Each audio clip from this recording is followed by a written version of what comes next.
Donc en gros, la brosse donc sur un côté de l'arbre avec donc ce que vous voyez en bas, c'est la racine de valériane, et de l'autre côté donc la caméra. Et donc dès qu'un animal va passer devant, le mouvement va faire déclencher l'appareil. Une genette, regardez, c'est beau ça, vous en aviez déjà vu? Non.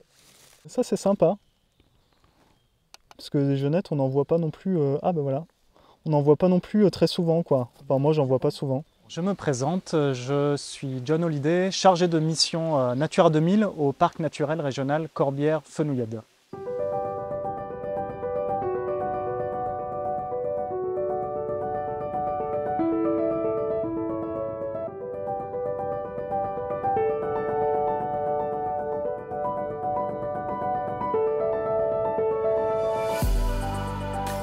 J'exerce ce métier au sein du Parc naturel régional Corbière-Fenouillèdes depuis mai 2020. Et ça fait à peu près une dizaine d'années que j'exerce ce type de métier. Le métier de chargé de mission Natura 2000 consiste en des missions assez diversifiées. Mais en gros, c'est ce qu'on appelle un animateur de site. Donc il y a un périmètre bien défini qui constitue un site Natura 2000 avec des espèces dites d'intérêt communautaire qui sont à préserver. Donc ce sont des espèces qui sont rares à l'échelle de l'Union européenne. Et donc mon métier, ce n'est pas d'appliquer une réglementation particulière, mais ça va être de travailler d'une part avec les habitants du territoire et des habitants de ce site pour préserver ces espèces.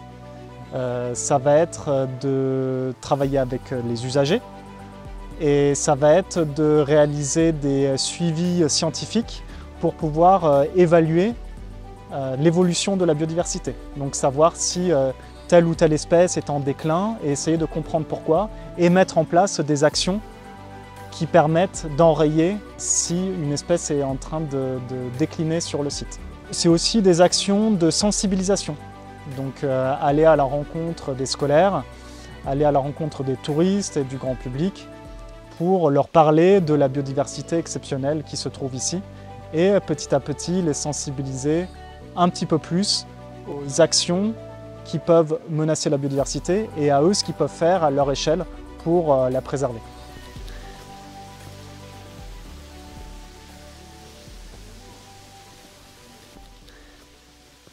Donc là, pourquoi ce site il est exceptionnel? Bon, déjà d'une part par l'aspect esthétique, paysager et qu'on a envie de préserver. Et après toute la végétation qu'on peut retrouver sur les rochers, elle est vraiment très particulière. Et donc ça constitue un habitat naturel d'intérêt communautaire.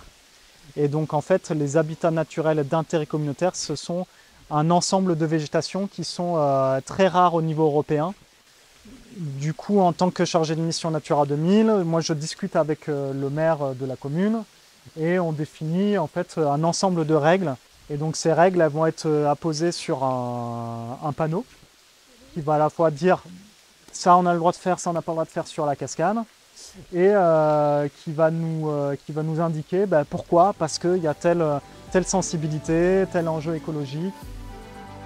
Au sein du parc, on a une personne qui est dédiée à l'aspect communication et qui va cibler des actions spécifiques qu'on met en place à valoriser. Par exemple, ça peut être un travail avec les agriculteurs pour leur proposer des mesures qui soient favorables à la biodiversité et qui soient également compatibles avec l'agriculture qui est présente ici.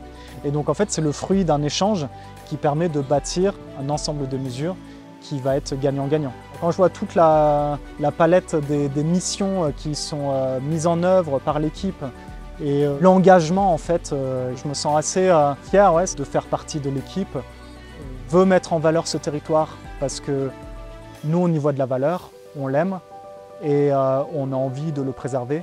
Donc on se met au service de ce territoire et des habitants de ce territoire.